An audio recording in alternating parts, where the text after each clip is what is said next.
지금은 되도록이면 비싼 거보다 싼 거 사는 게 좋습니다. 금리가 올라가니까 PER을 높게 못 줘요. 그래서 되도록이면 싼 거 사야 돼요. 네. 저평가 기업을 선택할 수밖에 없다.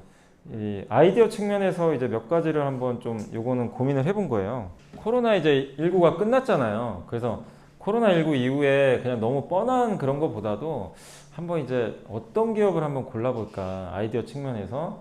그래서 결국 이제 오프라인 경제가 이제 시작이 됐죠. 그래서 집에서 밖으로 나가고 내구재보다는 이제 서비스, 오프라인, 물류비. 근데 실제로 요즘에 뭐 이렇게 많이 돌아다니시다 보면은 그런 거 느껴지지 않으세요? 진짜 사람들 많아졌죠. 밖에 식당 같은 데 가면 정말 사람 많아요. 그래서 이제 거기서 이제 아이디어를 한번 얻어본 게 뭐냐면 첫 번째가 저는 요 결제회사 있잖아요. 오프라인 결제. 그러니까 여러분 포스기라 그래요. 포스기가 있고 내가 카드를 주면 결제를 딱 해서 신용카드 이제 결제해주고 출력을 해주죠. 프린터 같은 걸로. 예. 근데 그걸 하는 회사가 이제 이 포스기를 운영해주는 회사가 바로 저 나이스정보통신. 예, 아마 아실 거예요. 나이스정보통신이 요게 벤이라 그러죠. 벤이 뭐 하는 거냐면 저희 가맹점 뭐 식당이 있으면 식당 가맹점이 이제 결제가 딱 들어오면 결제를 해서 승인 요청을 해줘요. 그럼 벤이 중간 이제 다리 역할을 해줘요. 이 다이렉트로 안 해요, 잘. 중간에 벤사가 껴 있어요. 그래서 이거를 승인 요청을 해요. 이쪽 카드사에. 예. 그럼 카드사가 승인해가 결과 전송해주고 가맹점이 또 보내줘요. 그래서 중간에 그래서 카드사로부터 카드사가 좀 하기 좀 애매한 거를 수수료를 받고 해줘요. 근데 이거를 그러면 아예 이거 신용카드사가 그럼 직접 해도 되는 거 아니냐 이럴 수 있잖아요. 뭐 굳이 저걸 왜 저렇게 해? 왜 그러냐면 옛날에 기억나세요? 아주 예전에는 그 매장에 딱 그 90년대인가요? 그랬던 것 같은데 매장에 딱 들어가면 앞에 문패에 카드사 되는 것들 딱 적혀 있는 거 기억나시죠? 예. 그거 보고 들어가잖아. 아, 여기 내 카드 안 되네. 근데 지금은 그런 거 없잖아요. 내가 카드 내면 그냥 다 돼요. 어느 카드든. 근데 미국은 지금도 이런 게 없는 것 같더라고요. 미국은 이 벤사라는 게 없다고 하더라고요. 지금. 근데 우리나라는 벤사는 모든 카드를 다 쓸 수 있게 해주는 거 중간에. 그래서 이제 신용카드사들 하나하나가 아니라 다 모여서 할 수 있으니까 이게 좋은 거죠. 이 카드사들 입장에서도 당연히 괜찮죠. 예, 어느 카드나 다 가맹점에 쓸 수가 있으니까. 그 수고로움으로 이제 수수료를 받는 거예요. 그러니까 당연히 오프라인에서 결제가 많이 나오면 당연히 벤사는 이득이 많이 나죠. 근데 이 회사가 이것만 하는 건 아니고 이게 피지라고 온라인에서도 이렇게 해요. 온라인 우리 결제할 때. 근데 이게 더 마진이 좋은 것 같더라고요. 그래서 절반 정도씩 하는데 우리나라 거의 제가 알고는 1등 회사로 알고 있어요. 그래서 나이스정보통신이 좀 리오프닝의 실제적인, 그러니까 우리가 리오프닝 하면 맨날 항공주, 뭐 여행주, 카지노 이런 것만 머릿속에 있지만 그 기업들보다는 실제적으로 우리가 이런 것도 한번 볼 필요는 있고, 그리고 이익도 좋고요. 주가도 싸요. PER이 7배밖에 안 돼요. 되게 좀 저렴해요. 그래서 부담도 없다. 지금은 되도록이면 비싼 거보다 싼 거 사는 게 좋습니다. 예, 지금 이제 금리가 높기 때문에 그렇고, 그 다음에 이제 요거랑 연결된 회사 중에 하나가 이제 빅솔론이라고. 빅솔론은 저거 포스기 만드는 회사예요. 저거 이제 프린터, 포스기 프린터 있죠. 신용카드, 영수증. 저거를 만드니까 당연히 저 매출이 더 늘어날 수도 있고 오프라인 결제가 늘어나니까. 또 거기다가 키오스크 아시죠? 여기. 예, 무인 주무기 요즘에 딱 이렇게 주문하면 나중에 프린트 딱 나오잖아요. 예, 물론 안 나오는 것도 있지만 그래서 프린트 딱 해가지고 내 영수증 딱 받는 거죠. 그 영수증을 이제 프린트기를 여기에 이제 넣는 회사가 바로 빅솔론. 그래서 삼성과 LG도 이 시장에 뛰어드는데 삼성과 LG도 아마 빅솔론 걸 쓸지 모르지만 실제 이제 요 안에 요런 게 필요하거든요. 그래서 이 시장이 굉장히 좀 커지고 있다. 그리고 라벨 프린터 요런 거. 이게 뭐냐면 이제 스타벅스 같은 데 보면 이렇게 스타벅스에 내가 딱 이제 테이크아웃으로 컵 받아서 나갈 때 주문표가 뒤에 딱 스티커로 하나 딱 붙여 있잖아요. 막 이름 달려가지고. 그게 이제 라벨 프린터예요. 그래서 이 라벨 프린터를 이번에 빅솔론이 미국의 편의점에 납품을 했대요. 네. 이 라벨 프린터도 지금 앞으로 커질 수밖에 없죠. 특히 이제 택배 이렇게 보면 택배 상자에 보면 이렇게 라벨 프린터로 내 주소 딱 적혀 있잖아요. 그거 하는 회사가 이겁니다. 그래서 어쨌든 이제 오프라인 결제가 늘어나면서 다 오프라인과 관련이 돼 있어요, 사실은. 이런 것들이. 그래서 좀 수혜를 받는데 역시 주가가 뭐 비싸지가 않아요. 예. 그래서 한번 고민해 보시고, 그다음 의류회사들 역시 의류회사들이 요즘에 좀 주가는 안 좋아요. 이제 미국의 의류회사들 막 주가도 막 곤두박질 치다 보니까 이제 경기 안 좋아지면 누가 옷 사냐. 예, 허리띠 졸라 맬 텐데. 근데 어쨌든 뭐 미국은 그럴 수 있는데 한국은 아직 안 그런 것 같고, 왜 저는 이런 브랜드 회사들이 괜찮다고 보냐면 소비가 양극화돼요. 비싼 건 여전히 잘 팔려요. 백화점 같은 데 가면 백화점 장사 아직도 잘 돼요. 근데 중간에 대형마트는 장사 잘 안 돼요. 잘 안 돼요. 싼 거는 그냥 사람들이 그냥 쿠팡 가서 사버려요. 그냥. 예, 그냥 쿠팡 가서 사. 쿠팡 가서 사고 중간에 어중간한 가격들 있죠. 안 팔립니다. 아예 싸거나 아예 비싸야 돼요. 그냥 지금 양극화가 더 심해져가지고 소비도. 근데 이런 SJ그룹이나 한섬은 고가 의류예요. SJ는 아주 고가는 아닌데 브랜드 회사죠. 한섬은 진짜 여성복에서 제일 비싼 회사죠. 타임, 마인. 백화점에서 거의 잘 팔잖아요. 근데 성장을 못하니까 맨날 이렇게 저퍼주로. 근데 이익이 나와요, 실제. 리오프닝 하면서 옷 더 많이 사겠죠. 영어무역홀딩스는 제가 의류주 중에 제일 싼 것 같아서. 아니, 3배가 뭐, 이게 말이 안 돼요. 가지고 있는 현금이 지금 시총이 한 2배 되는 것 같은데. 예. 그러니까 지주사라 그런지 모르겠는데, 이게 영원 아웃도어 아시죠? 저기 노스페이스. 그거 매장이 다 여기서 관리하잖아요. 영어무역 홀딩스가. 그러니까 영어무역은 OEM이에요. 그래서 미국의 룰루레몬이나 이런 거 만들어서 납품하는 기업이고, 그 회사 지분 50%를 얘가 갖고 있고, 영원 아웃도어, 우리나라에서 파는 노스페이스는 이쪽이 관리를 해요. 여기도 한 절반 갖고 있어요. 그래서 그거 계산했더니 PER이 뭐 3배밖에 안 되더라고요. 너무나 말이 안 되는 거죠. 예. 근데 이런 기업들이 있어요. 근데 이런 기업들 설사 내가 투자해도 실패해도 별로 그렇게 크게 다칠 일은 없어요. 안 비싸니까. 돈도 잘 벌고. 그리고 마스크 이제 벗으니까. 다만 이제 피부 미용 의료기기는 작년부터 많이 올랐으니까 사실 때 좀 많이 떨어질 때 사시는 게 좋을 것 같고, 인모드가 지금은 좀 올랐지만 인모드가 이제 미국에 저 리프팅 기기 만드는 기기 회사예요. 뭐 레이저나 이런 거. 그죠? 초음파, 고주파로. 근데 여기다 왜 넣냐면 너무나 폭락을 해가지고 주가가 진짜 반의 반토막 났어요. 미국 1등 기업이에요. 12배밖에 안 돼요. 아니, 미국 회사가 PER이 12배가 말이 됩니까? 네, 그 정도로 엄청나게 빠졌더라고요. 근데 루트로닉 아시죠? 요게 레이저. 파마 리서치는 연어의 생식세포 가지고 이제 여기 주입을 해가지고 피부를 이제 쫙 펴주는 거죠. 이런 회사들은 뭐 좀 구조적으로도, 근데 어쨌든 이제 마스크를 벗게 되니까 수요는 더 늘어날 수도 있겠죠. 그래서 그런 거에 대한 고민을 해보시면 좋을 것 같고, 임플란트도 당연히 계속 좋아질 것 같고, 덴티움이 제일 싼 것 같아서 퍼 11배밖에 안 됩니다, 덴티움. 그래서 좀 괜찮다고 보고, 의료기기도 한 3개만 제가 골라봤어요.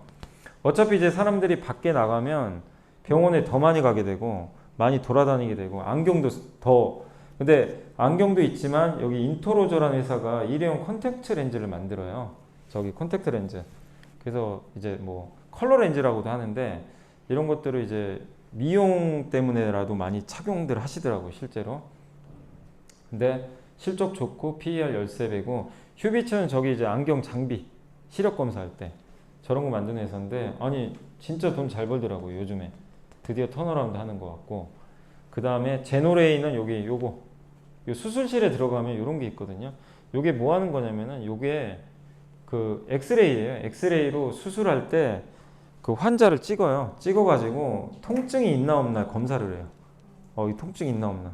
근데 이제 아무래도 지금 이제 병원 수요가 더 늘어날 수 있겠죠. 리오프닝 되면서. 그거하고 치과용 의료기기도 같이 만들어요. 그러니까 엑스레이 기기예요. 근데 의료기기 회사인데 너무 싸더라고요. 사람들이 잘 인정을 안 해줘서 그런지 모르는데 PER이 8배. 네. 근데 어쨌든 다 지금 보면 올해 예상 이익 증가율이 요 정도 나와요. 이익 좋은데 퍼가 낮으니까 저는 좀 괜찮아 보인다.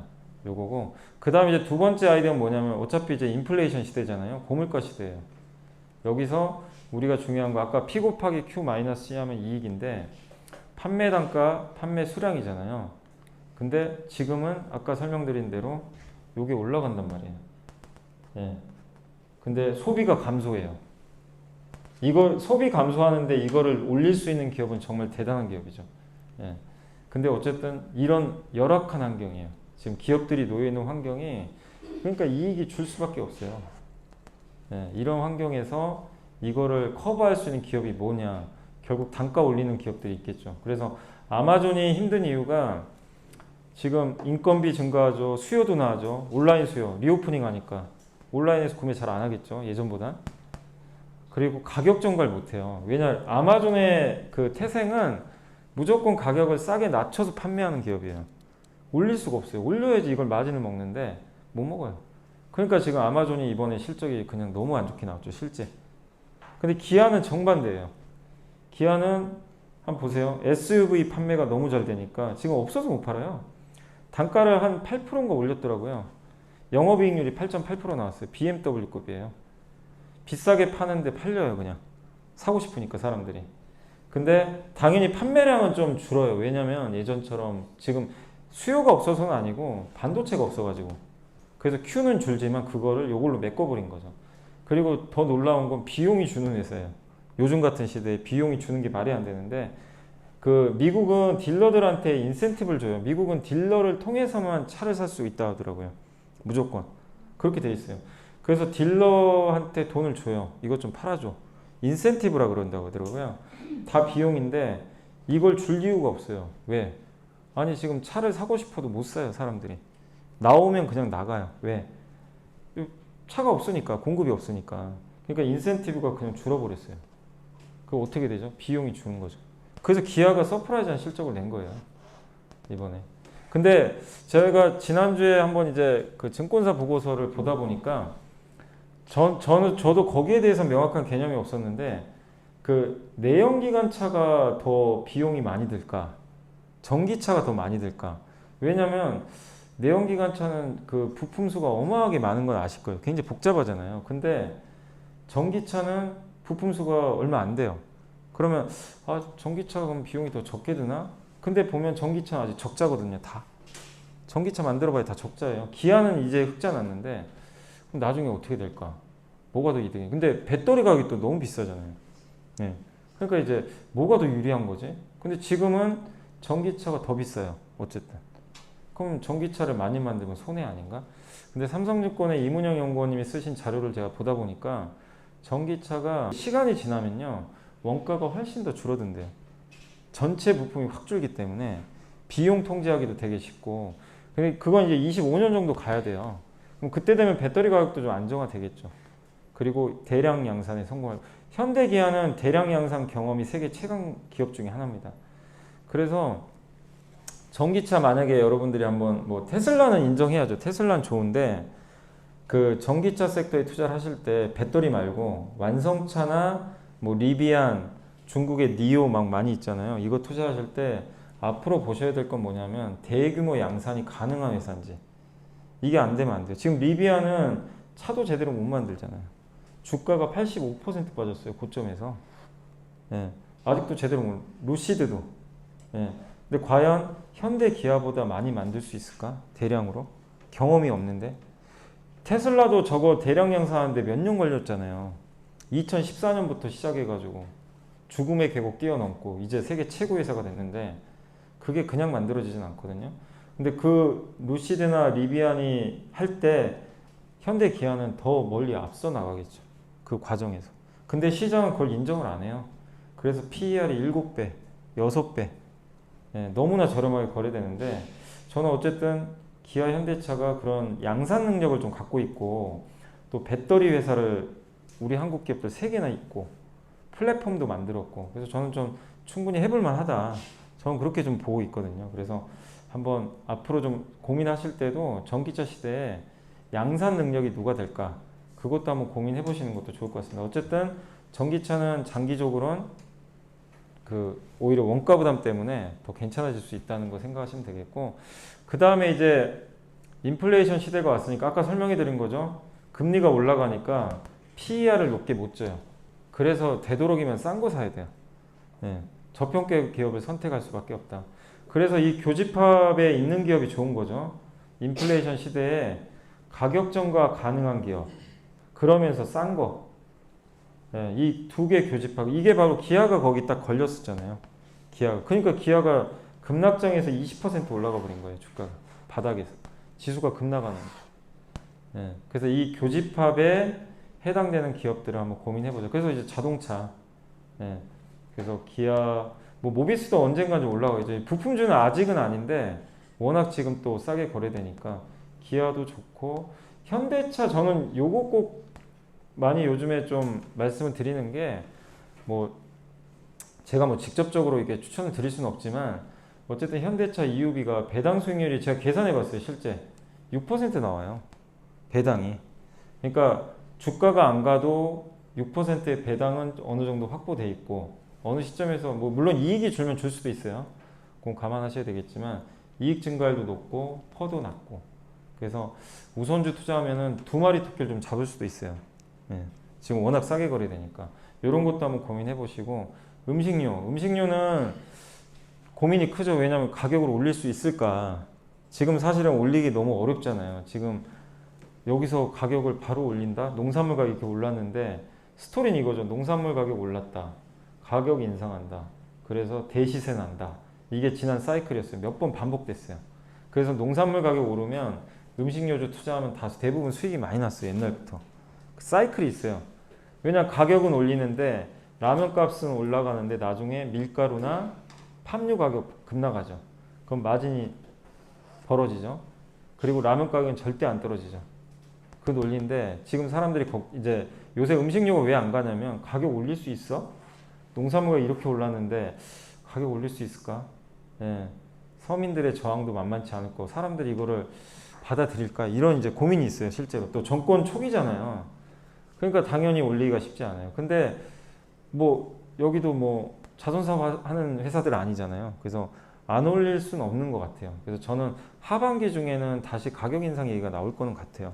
근데 어쨌든 그 과정에서 우리가 좀 음식료를 생각한다면 지금은 보릿고개니까 그 안에서 그래도 좀 성장하는 기업이 뭘까? 그래서 고민해 본 게 삼양식품은 일단은 라면 쪽에서 지금 미국 매출 비중이 급격히 늘어나더라고요. 그 불닭볶음면 아시죠? 미국에서 되게 잘 팔려요. 지금 수출액이 계속 늘어나요. 그래서 좀 괜찮은 것 같고 농심보다는 좀 싸요. 농심이 PER이 한 15배 되거든요. 근데 뭐 해외 수출 비중도 삼양이 훨씬 크니까 괜찮고 제일제당도 피해를 보겠지만 왜 제일제당이 괜찮냐면요. 제가 제일제당 PER 10배 이하로 떨어진 거 본 적이 없어요. 너무 많이 뭐 최근에 워낙 좀 부진해가지고 근데 제일제당은 사료를 만들어요. 사료 가격은 바로 가격 전가가 바로 가능해요. 라이신이라 그러더라고요. 세계 1위 기업이에요. 거의. 그래서 CJ 제일제당이 이 농산물 가격 올라갈 때 다른 회사보다는 좀 가격 전가가 용이한 사업부가 하나 있어서 괜찮고 오리온은 러시아 쪽에 이미 가격을 인상했고 오리온이 참 대단한 기업인 게 뭐냐면 4월 달에 중국이 셧다운 당하고 난리가 났는데 4월 달 중국 매출이 증가했어요. 그러니까 저는 이제 깜짝 놀란 거죠. 망한 줄 알았어요. 중국 사람들이 지금 밖에 못 나가니까 아, 중국 안 좋은 거 아니야. 이 고민을 했는데 그게 아니에요.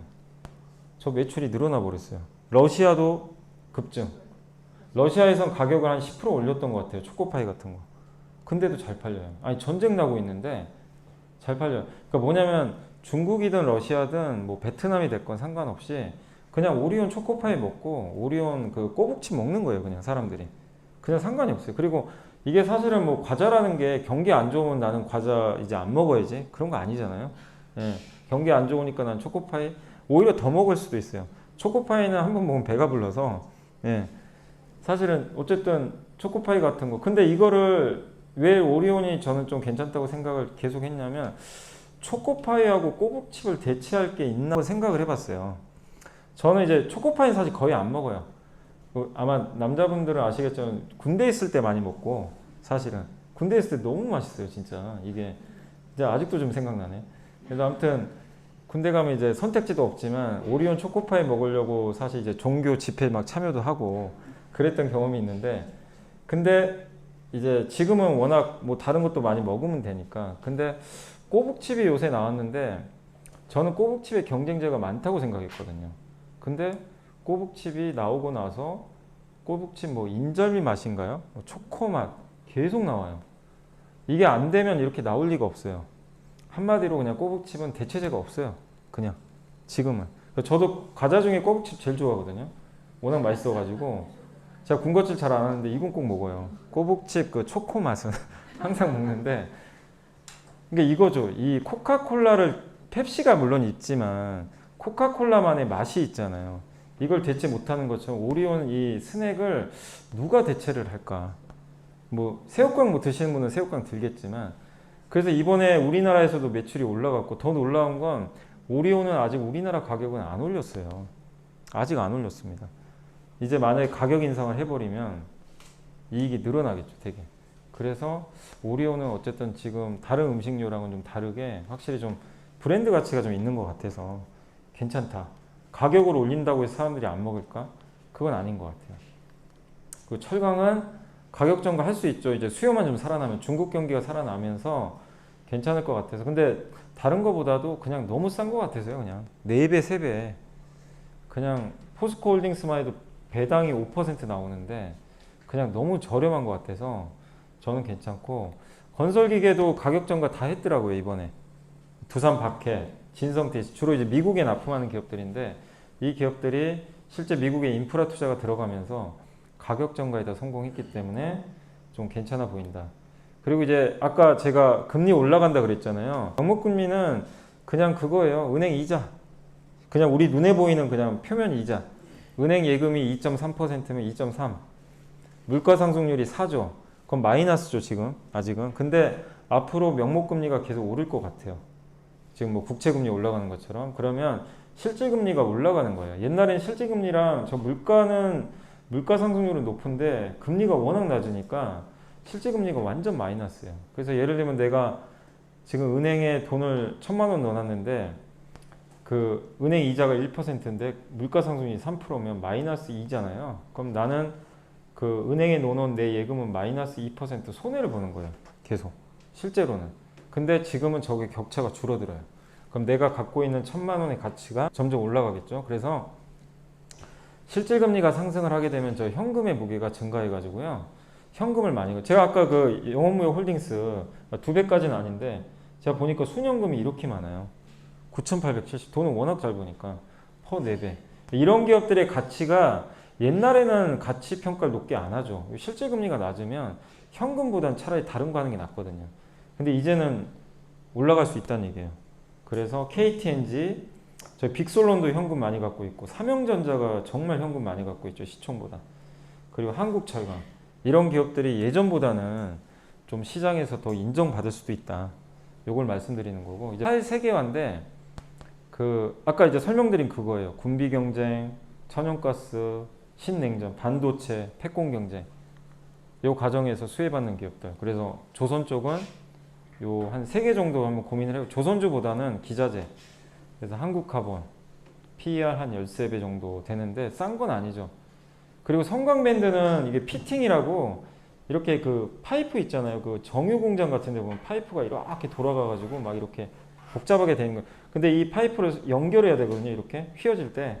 요 관이음새라 그래요. 요거 만드는 회사. 네, 그게 피팅인데 이 회사가 왜 여기 적어왔냐면 LNG 플랜트 만들 때 이 회사 게 많이 들어가요. 그 천연가스 수혜주예요, 사실은. 성광밴드 괜찮고 HSD 엔진은 이번에 유증했죠. 네, 돈이 좀 부족해가지고 그래서 주가가 폭락했어요. 그래서 저는 오히려 유상자 참여하는 것도 좀 괜찮을 것 같아서 최근에 엔진이 필요하잖아요. 사실 저 선박에 대우랑 현대는 자기가 직접 해요. 그래서 대우랑 삼성에 납품하고 일부를 그 중국 회사에 납품도 해요. 그래서 어차피 배 수주가 늘어나면 괜찮을 것 같고 강관 아까 말씀드린 미국의 셰일오일, 셰일가스 여기서 캐가지고 파이프라인으로 연결해가지고 배에 실어가지고 유럽으로 보내요. 그럴 때 특수 파이프라인이 필요한 게 LNG는 그 액화 상태, 기체 상태일 때는 부피가 너무 크니까 배로 못 실어 날아요. 그래서 이걸 LNG, 리퀴드라 그러죠. 액화 상태로 만들면 영하 165도로 낮춰줘야 돼요. 그러면 이제 물이 되는 거죠.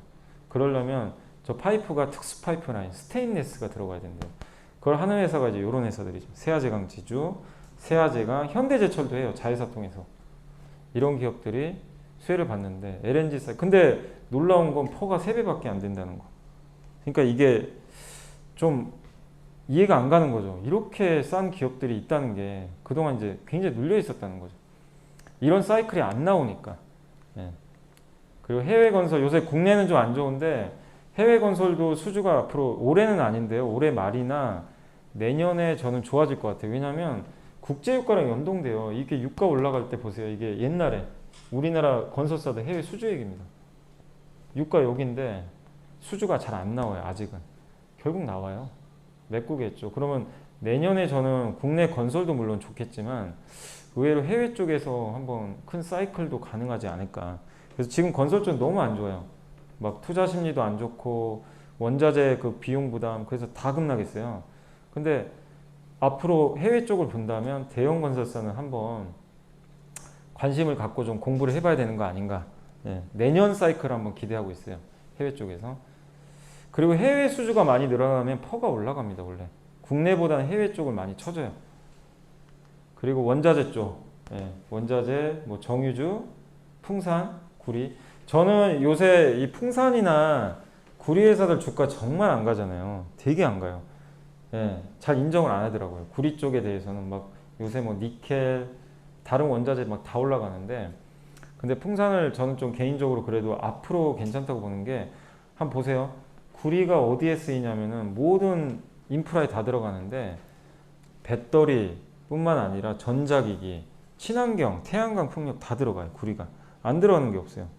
예. 근데 공급은 앞으로 크게 늘기는 어려운 상황이고 그래서 저는 구리 아니면 니켈도 있겠죠. 니켈도 2차전지 많이 들어가니까 그래서 이 풍산이란 기업도 좀 주목을 해봐야 되는 거 아닌가. 큰 흐름으로 봤을 때 원자재 중에서 제일 많이 오를 게 앞으로 뭐가 될까? 유가는 이미 올라갔고 안 오른 거 중에서는 좀 구리 같아요. 예, 구리가. 그래서 한번 고민하시고 요건 뭐냐면 이제 DBB라고 그 미국의 그 ETF예요. 그냥 요거 사면 그냥 이제 원자재에 투자하는 거죠. 예, 그래서 원자재 쪽도 한번 보신다면 그런 아이디어도 있고 요거 이제 반도체 이제 투자가 늘어나면 이제 몇 개만 그냥 골라본 거예요. 골라본 기업들이니까 이 중에서는 한번 좀 고민을 해보시면 좋겠고 어쨌든 소부장 기업들 네, 소재, 부품, 장비 전 장비도 다 좋게 봅니다. 투자 어차피 많이 늘어날 가능성이 있어서 한번 이것도 고민을 해보시고 그 다음에 이제 미국이 전기차 시장이 커진다면 2차전지 장비 근데 요거 아니 다른 기업들도 많은데 얘가 제일 싼 것 같아서 원주는 포스코 케미칼에 직접 납품하는 기업입니다. 그래서 어차피 미국 포스코 케미칼이 지금 지난주 금요일 날 공신한 거 보니까 GM하고 캐나다에 양극재 공장 짓는다고 하더라고요. 그러면 양극재 공장 지으면 원준이 같이 가겠죠. 예. 그래서 원준도 좀 괜찮아 보이는 것 같습니다. 그리고 이제 네 번째는 뭐냐면 이건 이제 계속 아이디어인데 재건축 규제 이제 완화할 거 아니에요. 그래서 이제 아마 원희룡 장관이 조만간 발표할 것 같더라고요. 그래서 부동산 신탁회사가 좀 괜찮지 않을까. 요새 둔촌동 좀 사고 아시죠? 거기가 정말 거기 조합원 분들도 굉장히 힘들어 하시는 것 같은데 지금 이제 건설사랑 이제 다툼이 있어가지고 지금 공사가 중단됐고 그게 이제 조합원들이 이제 직접 하신 거죠. 한 건데 어쨌든 이제 앞으로 신탁회사를 통해서 많이 하게 되지 않을까. 이런 재건축을. 근데 여의도 시범 아파트 지금 재건축한다는 얘기가 나오는데 저게 한국토지신탁이 대신해주는 사업이에요. 예, 제가 알아보니까. 근데 이게 여기 나와 있죠. 조합원 방식. 사업 주체가 조합 신탁사인데 요게 이제 그 조합원 방식으로 하면은 조합원이 다 가져가죠. 이익을. 그래서 이것 때문에 이제 많이 안 하려고 하시더라고요. 이 매출의 일부를 신탁사에 줘야 돼요. 수수료로. 근데 공짜는 없으니까. 대신에 이걸 하면 좋은 게 자금 조달이 쉬워요. 초기 사업부를 얘네가 알아서 해줘요. 예. 근데 여기는 자기네가 직접 해야 되고 그리고 되게 빨라요. 이게 사업 시행자 지정 후에 바로 할 수 있는데 이건 좀 오래 걸린다고 합니다. 그래서 장단점은 있어요. 근데 이번에 이제 둔촌동 사고가 좀 나다 보니까 점점 이쪽으로 좀 갈 확률도 좀 높아지는 것 같아요. 그러니까 많은 조합에서 이제 신탁에 좀 대신 맡기는 위탁하는 방식으로 갈 것 같은데 사실 이게 아니더라도 신탁사는 돈 잘 벌어요. 잘 버는데 재건축이 완화돼서 이게 만약에 이 스토리가 연결이 되면 좋은데 안 돼도 잃을 게 없어요. 너무 싸요. 그냥 PER들이. 그래서 저는 이제 자산신탁이 제일 싼 것 같아서 좀 표시를 해놓은 거고, 자산신탁이, 한국자산신탁이 PER이 4배인데 배당만 5% 줘요. 배당도. 네. 그리고 LF는 이게 왜 가져왔냐면, 이게 의류회사잖아요. LG패션. 근데 이 회사가 저기 코람코 자산신탁 갖고 있어요. 그래서 그 회사 실적이 같이 반영돼요. 네. 그래서 의류도 좋은데, 코람코가 2등인가 3등 할걸요, 우리나라에서. 제가 정확히 기억은 안 나는데, 아무튼 저 코람코 자산신탁 갖고 있으니까 이 세 개 회사 한번 고민해 보시고, 그 다음에 이제 지주사도 좀 봐야 됩니다. 왜냐하면 요건 이제 이번 국정과제에 들어가 있는 거예요. 소액주주 너무 우리 피해 많이 봤죠. 저는 좀 윤석열 대통령이 꼭 요건 꼭 약속을 지켜주셨으면 좋겠어요. 그래야 우리가 장기 투자할 수 있는 건데, 저게 일단은 저기 그 양도소득세 폐지한다고 했죠. 그래서 100억 이상 가지고 계신 분들은 아마 세금을 내야 되겠지만, 지금 10억 이상이면 세금 내잖아요. 대주주로. 근데 그것도 아마 폐지할 것 같아요. 근데 저거는 어쨌든 민주당과 또 법을 바꿔야 되니까 합의를 해야 될 것 같아요. 그래서 저거를 해준다면 만약에 우리나라 주식 투자 매력이 올라가겠죠. 왜냐면 미국은 양도세를 내는데 한국은 어쨌든 이제 안 내게 되니까. 근데 계획대로면 어쨌든 내년부터는 5천만 원 이상 수익 나면 그 해당하시는 분들은 무조건 주식에 양도소득세를 내야 됩니다. 현행 규정으로는. 저거를 민주당과 합의하에 폐지를 할지는 한번 지켜보시고, 공매도 제도 개선, 요거는 뭐 사실 많은 분들이 공매도 안 하길 원하잖아요. 저도 사실 공매도는 진짜 없었으면 좋겠어요. 저 개인적으로는. 네, 근데 어쨌든 이제 제도 개선을 할 것 같고, 그 다음에 물적 분할 관련해 가지고 이제 주주 보호정, 이게 제일 크죠. 물적 분할로 피해를 많이 봤으니까. 그래서 모회사 소액 주주들한테 뭐 신주 인수권을 우선 배정하거나 공모주 우선 청약권, 그리고 자회사가 상장할 때 심사를 굉장히 까다롭게 해가지고, 예, 함부로 상장 못하게, 그 내부자가 주식 팔 때 미리 신고하게 하고, 경영권 분쟁이 그러니까 경영권을 넘길 때, 옛날에 한샘이 대주주가 경영권 넘길 때 한 100% 정도였던가요? 제 기억으로는 한 그 정도 프리미엄을 받고 이제 경영권을 넘겼는데, 한샘 주주들은 아무것도 받은 게 없잖아요. 예, 못 받아요. 예, 근데 미국 같은 데서는 소송을 해가지고 받을 수가 있어요. 예, 그래서 만약에 M&A를 할 때 대주주가 지분을 100%에 팔 때 지금 가격보다 소액주주도 100% 이상 팔 수 있게끔 하는 제도예요. 예, 인수자가 그거를 맞춰줘야 돼요. 이거를. 그런 이제 법을 개정하려고 합니다. 그러니까 이거는 당연히 이런 이유 때문에 지주사가 제일 많이 할인받거든요. 그래서 지주사한테 좀 좋은 뉴스가 아닌가. 근데 이게 약속을 지켜야 되겠죠. 그래서 이거를 한번 좀 기대를 좀 해보고 있습니다. 그 이제 저평가 이건 고배당 기업들이고, 지금 시장이 너무 안 좋으니까 스토리텔링이 잘 안 먹히잖아요. 그래서 진짜 싼 것들이에요. 배당 많이 주고. 제가 골라봤어요. 6% 배당 수익률. 근데 이 기업들의 특징이 다 있어요. 매년 꾸준하게 돈을 잘 벌어요. 안정적으로. 예, 이런 기업들이니까. KTNG도 뭐 돈 잘 벌죠, 진짜. 그리고 저기 밑에 한국 자산신탁도 있고 하니까 이런 것들도 한번 고민을 한번 해보시면 좀 좋을 것 같습니다. 그리고 마지막으로 실적 턴어라운드. 이거는 최근에 나온 보고서 중에서 애널리스트들이 좀 평가를 했는데, 올해 좀 실적이 좀 괜찮아지고 있는 기업들 몇 개만 좀 골라봤어요. 그래서 요새 동국제약 얘기도 많이 나오더라고요. 실제 진짜 작년에 안 좋았거든요. 근데 대부분 애널리스트가 이제 올해 일반 처방의약품 시장 커지고, 그 다음에 센텔리안 24라고, 저 이제 매일 이거 바르고 있거든요.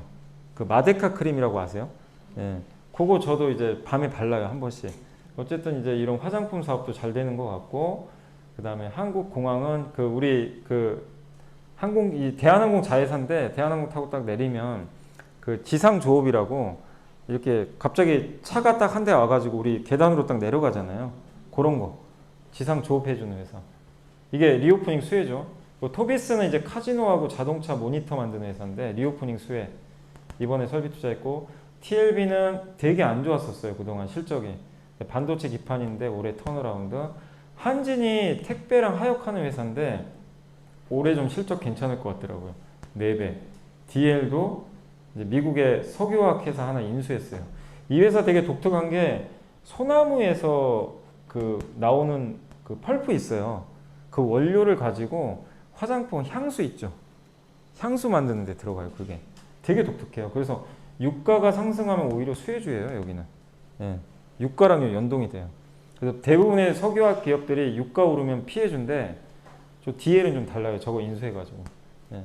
그래서 이런 것도 한번 고민해 보시면 좋겠어요. 그래서 제가 이제 많은 아이디어를 한번 좀 말씀드렸는데, 이거를 이제 여러분들이 한번 이제 고민을 해보시면 좋을 것 같아요. 이런 스토리나 이런 것들 가지고 이제 중요한 건 여기서 압축을 해야죠. 내가 뭘 어떻게 골라서 나한테 맞는 스타일로 이게 맞추는 게 좀 중요할 것 같아요. 그래서